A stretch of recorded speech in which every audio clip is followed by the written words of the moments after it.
Hi, I'm Derrick Jensen. This is Resistance Radio on the Progressive Radio Network. My guest today is Bret Weinstein.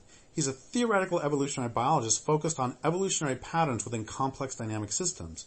His work revolves around trade-offs that force selection to balance competing values within fluctuating or patchy habitats. His current project is focused on human consciousness in the context of novel hazards and opportunities. He lives with his wife, children, and other animal affiliates in the Anthropocene. So, first off, thank you for your work, and second, thank you for being on the program. Well, thank you for having me. I'm looking forward to this discussion. So, as much as I would love to discuss your evolutionary biology work with you, and I would love to do that in a different interview, today I would like to discuss an incident that occurred at Evergreen State College that leads to discussions of larger problems in academia and on the left. So can you fill people in on the background, and then we can start the meat of the discussion? Yeah, for sure. Although I should say, there's the problem with this story is that it is tempting to try to encapsulate it in a very clean form, but the story actually goes back a full year before the event that caused it to erupt into the public consciousness. And I don't want to give short shrift to what actually took place, but I also don't want to go into lots of details that your listeners might not be interested in. So let me just suggest that if the short version of this doesn't satisfy, that your listeners would be well advised to look up a piece that came out in the Huffington Post on July 2nd by Michael Zimmerman about the implosion at Evergreen, in which he, being our former provost, goes into the deep story of how these events unfolded.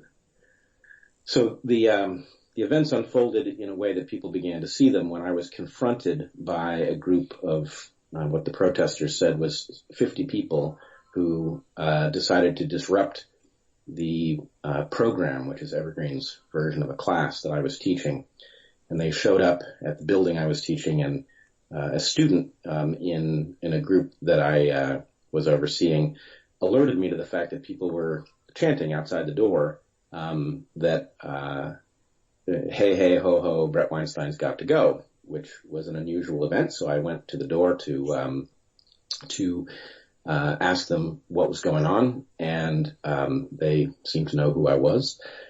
And anyway, I asked them if they wanted to discuss their concerns, and they said yes. And I said, well, how about we go to the fourth floor where there's none of my students are, so we can talk there without disrupting anything. And they said, where are your students now? I said, first 3 floors. And they said, then that's where we're going. It burst into the building and disrupted not just my program, but all of the work going on in the building, and confronted me, asking or insisting really that I resign over what they perceived to be overt racism on my part. And what they were referring to in particular was an email that I had written to our faculty and staff email list, concerned about a change that had been made this year to a campus tradition. So the campus tradition is called Day of Absence, and it is coupled with Day of Presence. And Day of Absence traditionally has been an event in which students, faculty, and staff, initially black students, faculty, and staff, but in more recent years, all students, faculty, and staff of color have chosen to absent themselves from campus in an effort to highlight the vital roles that they play. This follows on a play called Day of Absence, written by Douglas Turner Ward, a black playwright, in the 60s, and this tradition at Evergreen started in the 70s.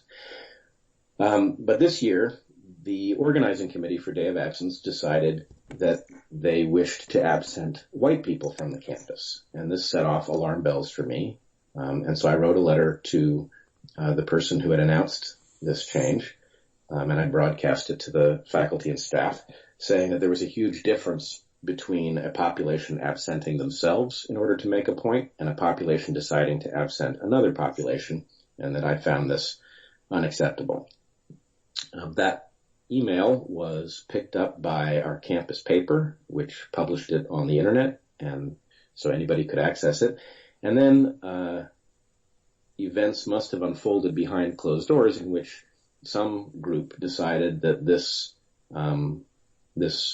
concern of mine was so egregious that it warranted my resignation or firing, and they decided to protest. They then went on to protest elsewhere in the college, and they posted videos of what they were doing on the internet, I think thinking that it would make them look powerful and insightful and noble to others looking on. And what happened, I think, is quite telling, which is that when the world saw these videos, overwhelmingly, outside of Evergreen at least, people were completely horrified by the behavior of the students. And then when they looked at my email, they were shocked to find that the racism that they had been told to expect simply wasn't there. So can we add a couple details to this? My understanding is that at one point, I mean, can you talk about what you were told by the campus security? Oh, sure. So the campus police were called while these protesters were disrupting my class and while I was trying to reason with them to not such great effect. Oh, but wait. You know, there's another thing that really bugs me here before we even get any further, which is they could have confronted you at any time, and it seems to me that you were going out of your way to be kind to actually interrupt your class program, to discuss this with them. Because if I were teaching a class and somebody came up to talk to me, unless somebody is dying, I would say class finishes in another 43 minutes and we will talk at 10 minutes till the hour. Do you see what I'm saying? Absolutely. So it seems you were gracious in the first place to even interrupt class time. Well, as luck would have it, and I think this is pure happenstance, I had my students broken into 3 groups discussing subtopics of our larger topic. And so at that point, I could have had a discussion with them while not disrupting the students' work. But, nonetheless, they came to you during class. Right. Oh, say that again? Nonetheless, they came to you during class.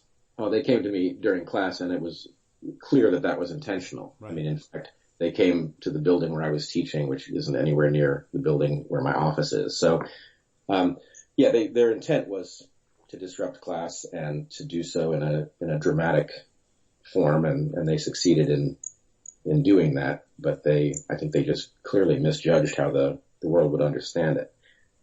You've asked me though about the events that unfolded afterwards. So the campus police showed up as a result of somebody else having called them. It hadn't even really occurred to me to call them, but somebody else did. And they blocked the police. They actually, I think, stopped focusing on me, and they ran out into a sort of covered walkway space, and they blocked the police from coming in, which they would then complain, I think, erroneously based on what shows up on the video, that the police had then brutally shoved white students out of the way in order to get to the students of color. But in any case, they blocked the police for some time. The police finally made their way into the building and contacted me. The protesters then moved on to the administration building and confronted administrators, including our relatively new president, Dr. Bridges, and they started making demands of him. They also posted video of those confrontations. And then one of the things that Bridges conceded to them was that there would be a meeting at 4:00 in an old cafeteria, no longer used for that purpose. It's now a large classroom space, but an old cafeteria on the 4th floor of the library building, that they could air their concerns there, and relevant administration and staff would be present. And I asked if I could be present, given that the protests seemed to focus at least in part on firing me. I felt I should be there to address it. And I went, and it was quite a frightening scene, actually. As I entered this 4th floor space, you have to go down a long corridor to get into the room. And as I walked down the corridor with a number of my students, so I should say the students who protested, none of them were my students. These were students I didn't know. And the students that I do know, both present and former students, have been overwhelmingly shocked at the allegations leveled against me because it doesn't match with the person they know. And so anyway, a number of them wanted to go with me to this meeting, I think feeling protective of me and feeling like they could speak to the issues in a way other people couldn't. And as we walked down the hallway, I was singled out, and, protesters started shouting that I was a white person in need of being followed. Basically, they assigned handlers to me to follow me into this room and to monitor my every move and report back. And maybe their purpose was to control me also. I don't know. But anyway, I went into this room, and it was a bizarre scene where there were announcements made that the chairs were not to be used by white people, that they were for people of color, that there was food which was also not to be used by white people, and there was a revision. Maybe there were enough chairs that white people could use them, but they should sit behind people of color. Anyway, the event unfolded, and this is all accessible on video for people who want to look it up, but the discussion was incredibly heated, and there were moments at which it appeared to nearly boil over into violence. People particularly shouting about me and the offensiveness of my presence at this meeting, or that it indicated something was deeply off. But anyway, there's a great deal of shouting, just, at the top of one's lungs by protesters at the administrators and at me. I got text messages from friends elsewhere in the room telling me that protesters were discussing the fact that they had mace that they should keep under wraps and not let it be seen. There was also apparently discussion in a couple of places that I shouldn't be allowed to leave at the end of the meeting.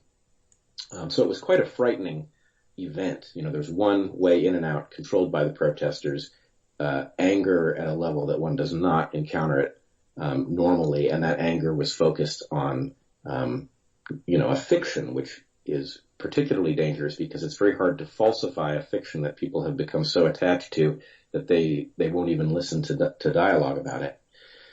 So anyway, I did manage to, I alerted an administrator that I was being told I might not be allowed to leave the room. I'm not sure exactly what he did. I was able to leave the room at the end of this meeting.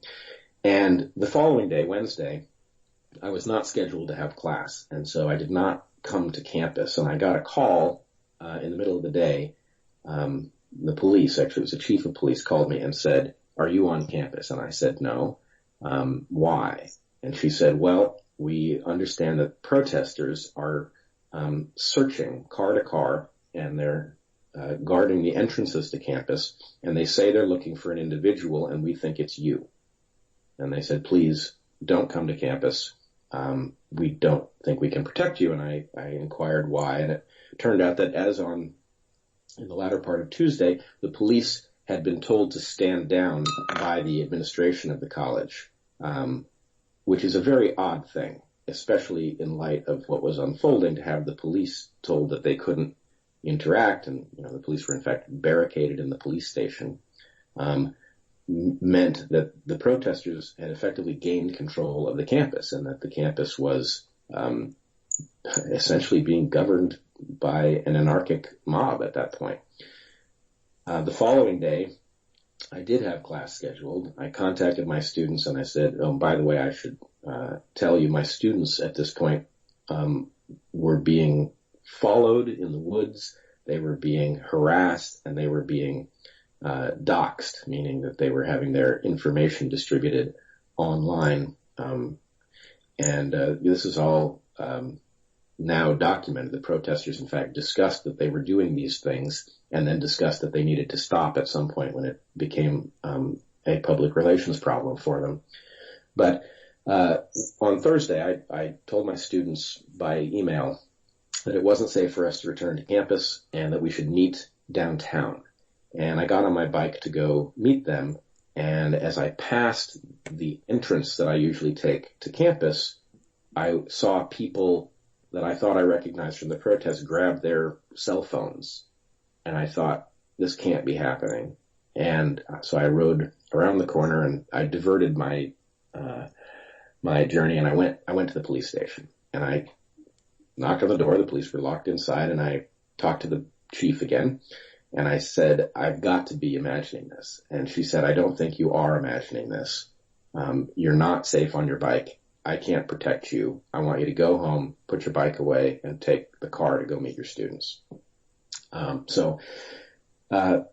There's more, but let's just say those vignettes, just the experience of appearing to be hunted on one's own campus, having the police hobbled in their attempt to restore some kind of rule of law to the campus, was a surreal experience.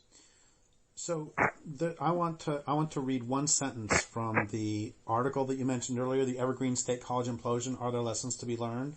Sure. Which is, quote, because you have not yet mentioned the baseball bats. So I just want to mention that. The response made by the Vice President for Student Affairs when student protesters were roaming the campus armed with baseball bats and tasers made it clear that differences of opinion could be frightening. And for me, at least, this gets to the heart of much of this. That, just to be clear, so everybody listening to this knows, we have students armed with baseball bats and tasers roaming the campus. This is correct, right? Absolutely correct. And not only that, there is at least one incident in which somebody was hit with a baseball bat. It was documented. I think it was a very low light situation, and so the documentation doesn't entirely, you don't see very much that you can recognize, but actually the audio that goes with it is absolutely frightening. So somebody was challenged by a group with baseball bats, and then effectively the group of people who were challenged, and then one of them was hit, ended up making it to one of our dormitories, and they were challenged again, an attempt to get the cell phone that had captured this event from them so that the protesters could do away with the evidence that it had occurred. So there's nothing speculative about what happened, and there's nothing symbolic about these folks wandering with their baseball bats. They were behaving as enforcers of a code that only they know, where their judgment, I can't even believe we're talking about their judgment. Maybe it doesn't even make sense to mention it, but to have people whose understanding of what is taking place is as far off as the protesters' understanding appears to be, to have control of the campus effectively ceded to them by the administration over the strong safety objections of the police, is almost unfathomable to me. So let's just be explicit that, and then let's move to the larger. As horrifying as this is personally, I think both you and I are mainly want to focus on the larger implications for society. And absolutely, I mean that in no disrespect to your own personal safety. I would be terrified. So no, the larger issues are more important to me as well. They always are. Right. Yeah. But before we go on, I just want to explicitly acknowledge that we have a university professor. You're a professor, right? Full professor? Exactly. Well, we have a different system at our college, but I have the highest rank that we've got here. So yeah. So essentially a university professor at a university for whom the campus police are saying, we cannot guarantee your safety from mobs of students.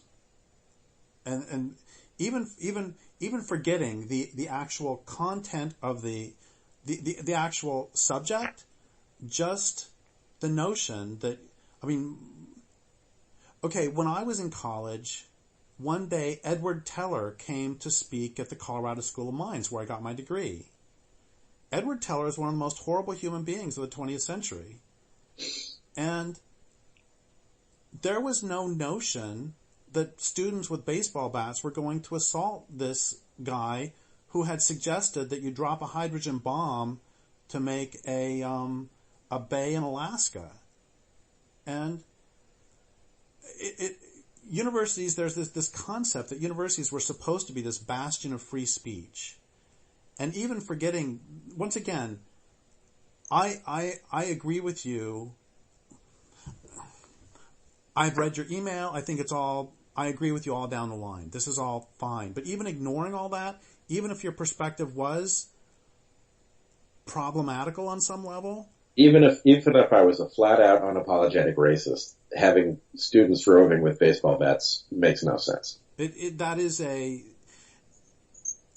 yes, and you and I could both list any number of professors who have said things that actually are quite objectionable. Sure. Or for crying out loud, Lawrence Summers, with his whole thing about certain countries being underpolluted, and also his thing about how women aren't in science because their brains don't work that way. I mean, and the response to him was that he was made Secretary of the Treasury. Right. I mean, and my guess is we'll agree on this too. The best thing to do in the case that somebody has an indefensible perspective is to let them voice it. And then I'm going to say the word slam, but I'm going to add the word rhetorically. You slam them rhetorically. You Right. let them speak, and then you show how ridiculous their perspective is. This is the whole point of, sorry that my voice is getting thin and reedy, but this makes me so mad.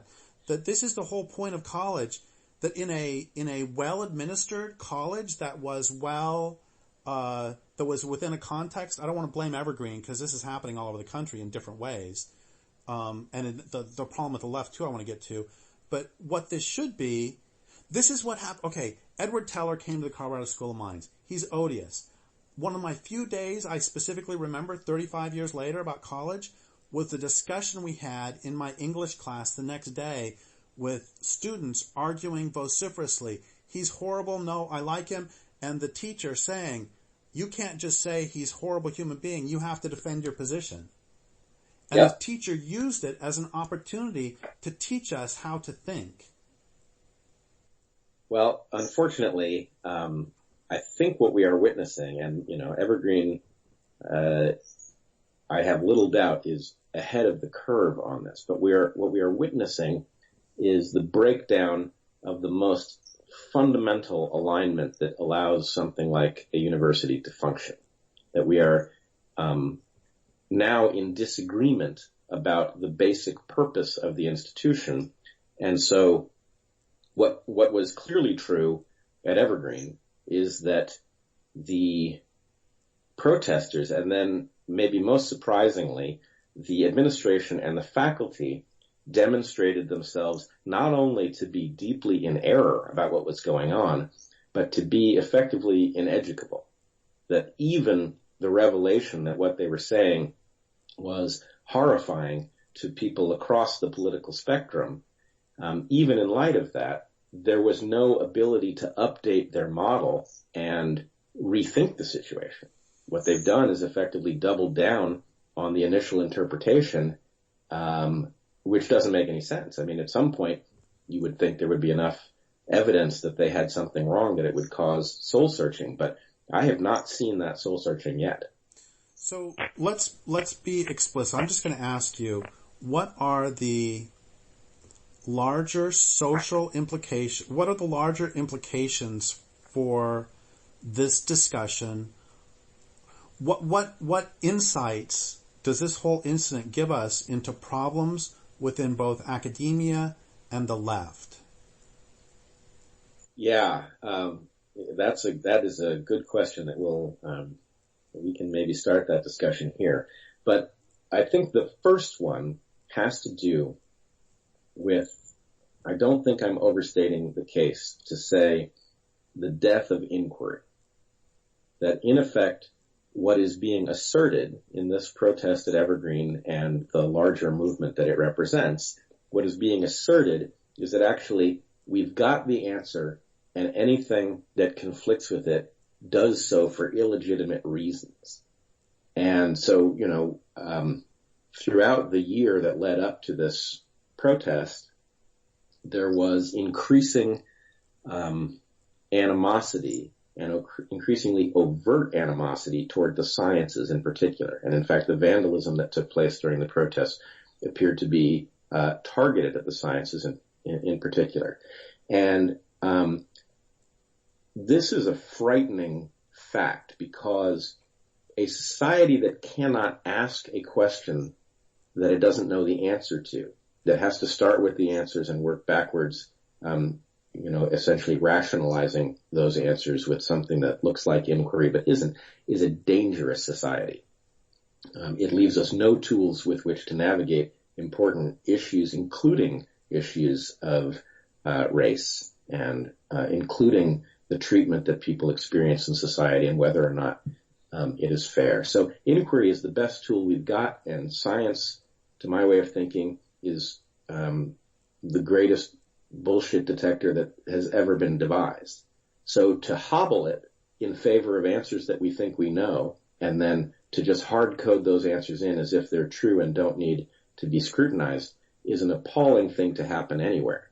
For it to happen at colleges and universities tells us that we are headed somewhere very dangerous as a society, because those institutions effectively have a kind of intellectual custody of the minds that go on to navigate for civilization. So to the extent that we are going to avoid pitfalls, we need inquiry to be more vital now than it's been, rather than to be hobbled by an overly simplistic notion of what ought to be.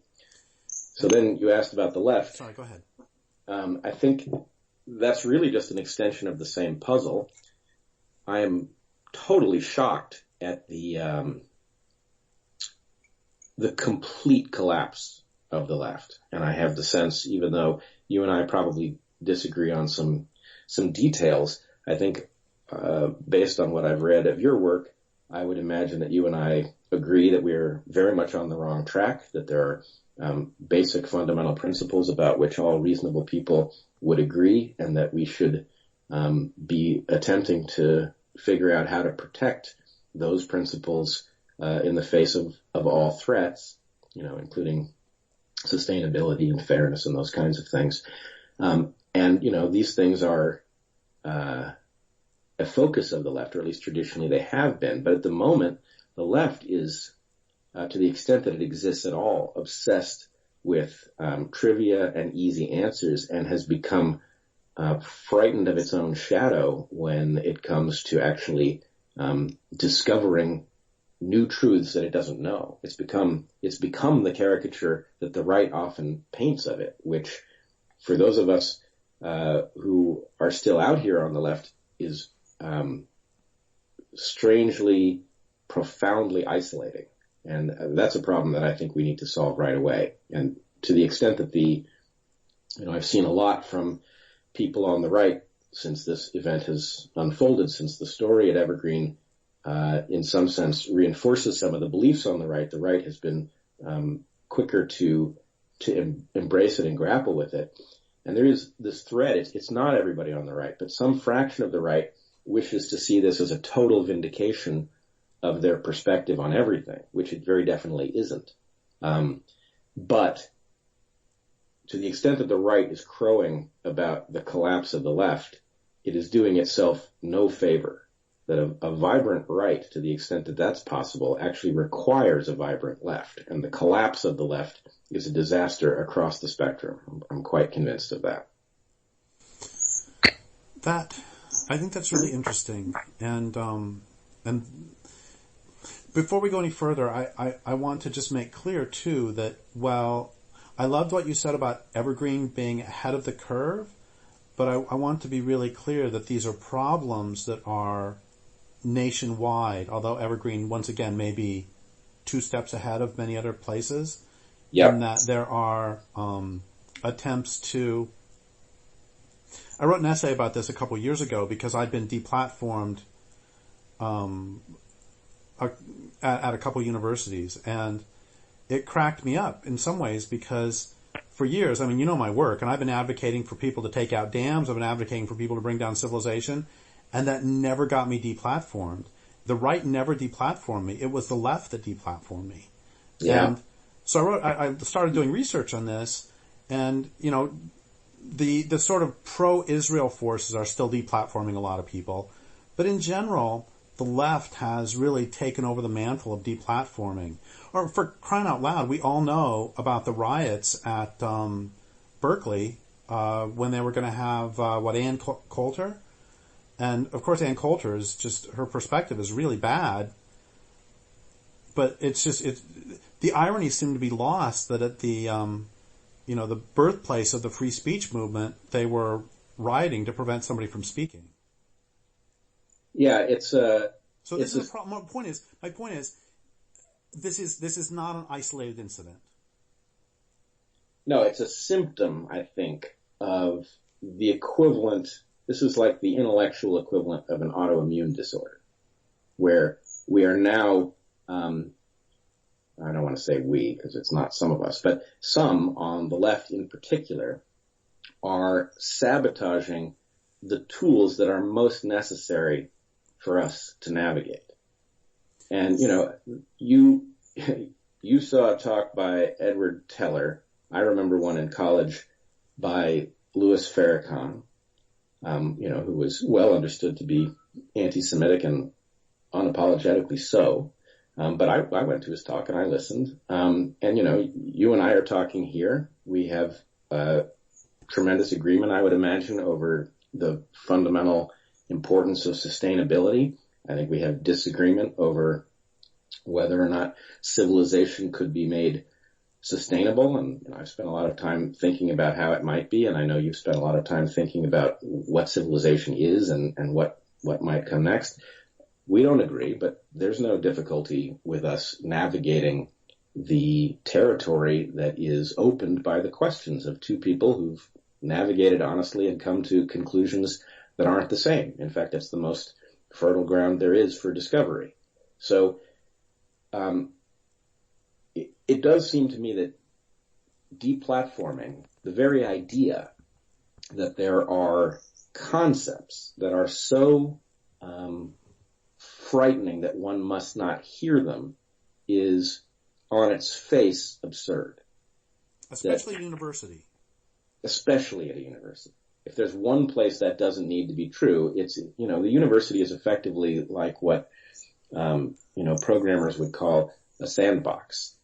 It's a place where it is safe to try out ideas and see how far they go, to investigate phenomena to see what they are, because nothing is riding on the outcome of the inquiry. You can do the inquiry honestly because the inquiry is not plugged into the apparatus of what keeps things running. The purpose, of course, is to, or at least hopefully, is to understand how things work in a better way, to open opportunities that we haven't spotted yet, or to improve what we're doing so it's less destructive and more rewarding. But the idea that you need a space in which you are liberated to think freely, which means to engage with bad ideas and discover why they're bad and how bad they are, that's fundamental. And to promote them until you figure out they're bad. I mean, God knows I've done that. Exactly. I mean, every intellectual honest broker has done that. It's fundamental to being such a person. My favorite example of this is Lewis Mumford. Lewis Mumford was absolutely pro-technology. He wrote several books pro-technology until World War II. And he's like, oh, I get it. And after that, he wrote books that undercut the thesis he'd been promoting for 10 years. Anyway, yes, in fact, I think one of the things that has gone wrong inside the university system is, and I credit this to the influence that markets have had on the intellectual environment, but it has become possible to get ahead in the university system by being wrong in a particular way. And that shouldn't be the case. If you want science and the university system where it lives to discover new things and to actually improve the resolution with which we understand the universe that we live in, you need to align things so that at the point that it becomes clear that you are incorrect, as painful as it is to get to the right side of the issue, your interests have to be mirrored in your getting there as quickly as possible. We do not want a system that pays people to stay on the wrong side of an issue and to cover, because that just blinds us. So for the same reason you don't want your friends to rationalize because it's dangerous to your partnership, you don't want your university system to foster rationalization amongst scientists because it blinds you to what's true that you need to know, which may not be very pleasant, but that's the way it is.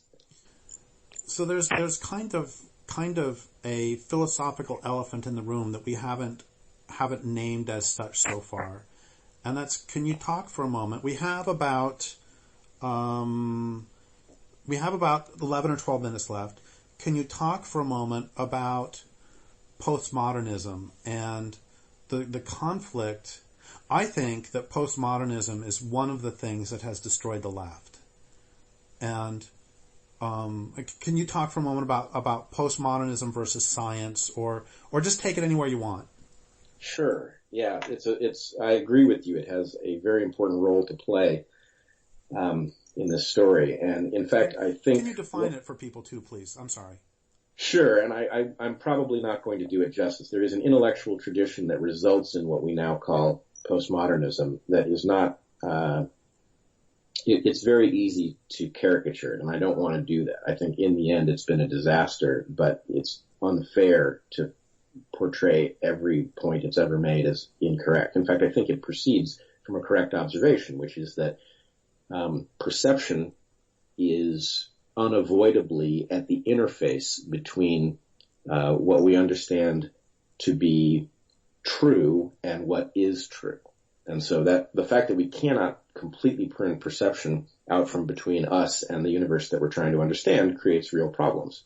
Now, of course, the best tool for addressing that is really high quality science that can tell you when your expectations about nature are incorrect. But in any case, a place we disagree. I should get my baseball bat. Sorry, well, go ahead. Let's put it this way. I encountered postmodernism first when I was in college at the University of California, Santa Cruz. And at the time, it was obvious, even on a brief encounter with it, that it was a kind of intellectual nihilism that is motivated to interfere with high quality thinking. So it's kind of a weaponized analytical perspective. What it means is, or what it has come to mean, is that the flaws and the hazards in discovering what is true are understood to be so fundamental that the truth itself becomes suspect.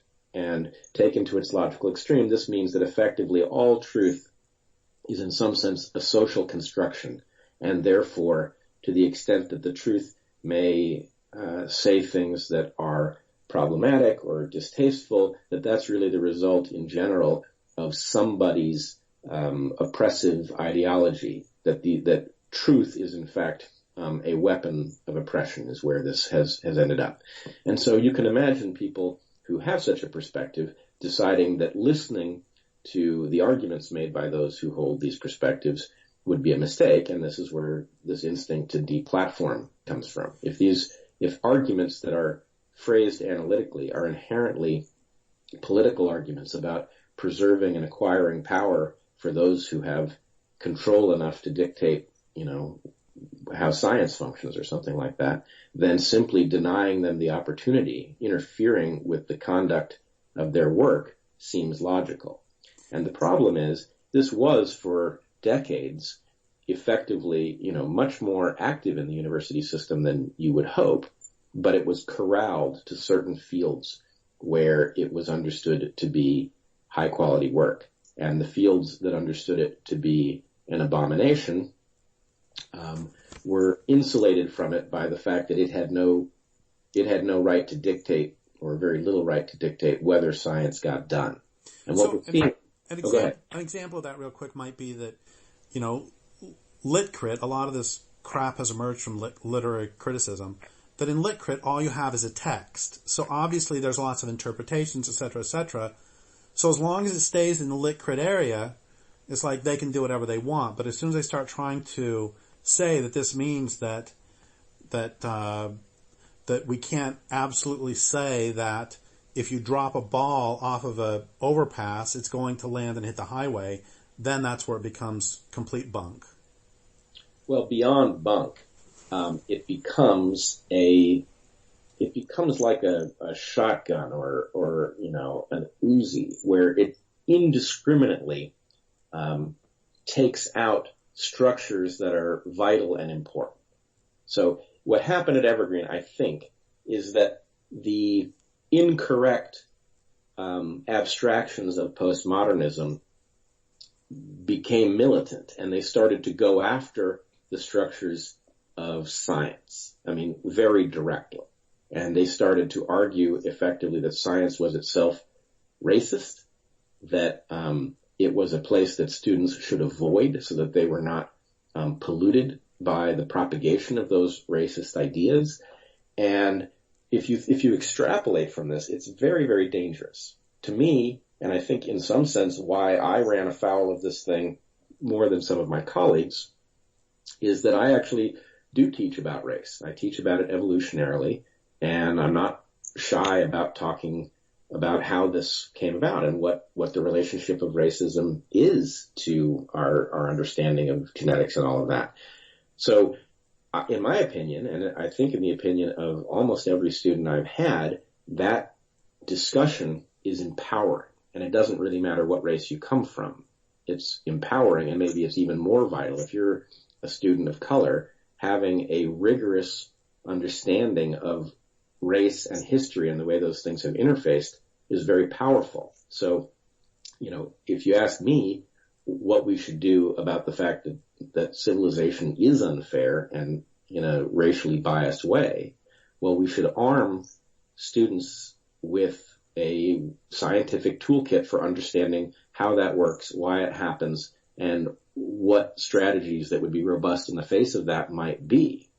And then imagine that the other side believes actually the solution to this is to run away from science and to cover the ears of those who might hear this and find it like the siren song.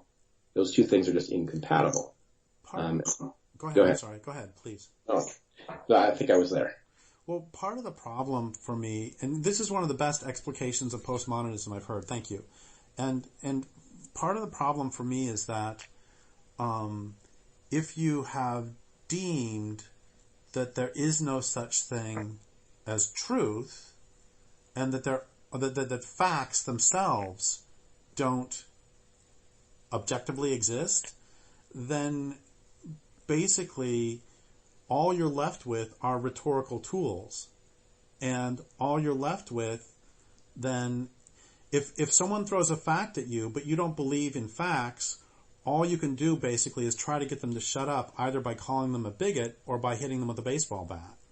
I mean, that's really what postmodernism comes down to, that if you and I are going to, and we're not going to play this out, but you and I have a disagreement about whether civilization can ever be sustainable. So I say to you, okay, fact A, 10,000 years ago, fact B, this, fact C, this. And you say, okay, I disagree with fact C, I agree with facts A and B, here's how I explain those, and by the way, here's our facts D, E, and F that show my position. And then you and I sort of battle it out with facts. Am I right so far? Yep. But if you don't believe in facts, if I say, okay, points A, B, and C, and if you're going to disbelieve that facts themselves can convince, then all you're left with is like asserting things, which doesn't really count. All you can do is then either call me names or hit me or, I don't know, do something else rhetorically. Do you see what I'm saying? But you can't, the whole point here of having a discussion, so you and I are going to go to dinner and I show up 20 minutes late and you say to me, Derrick, why are you 20 minutes late? And I say, I wasn't late. What do we do with that? Do you see what I'm trying to get at with this? Oh, 100%. And, this does lead to I think the hardest point to extract from this whole story. So not only do you get a kind of arbitrary interaction with facts, but you get a kind of the right to weaponize language and logic. And then, if you look at what happened at Evergreen, the number of places where you can find the protesters on tape or on video discussing their narrative of events, and then the videos that they produced, which contradict their representation of those events, you can see the failure of postmodern thinking, because the video, whether they like it or not, captures some version of what actually took place. And yes, it's biased by what perspective the camera was standing in, but it doesn't put words in people's mouths.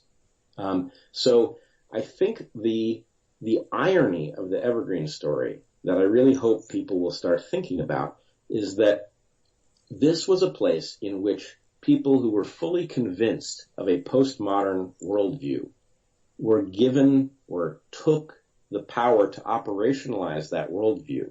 And we saw what happened. We saw what a terrible job it did dealing with basic facts like who said what or who did what. We saw what it did to policing. So it represented itself as capable of taking over for the police, and it became obsessed with driving the police off campus on the basis of claims of brutality that it can't back up.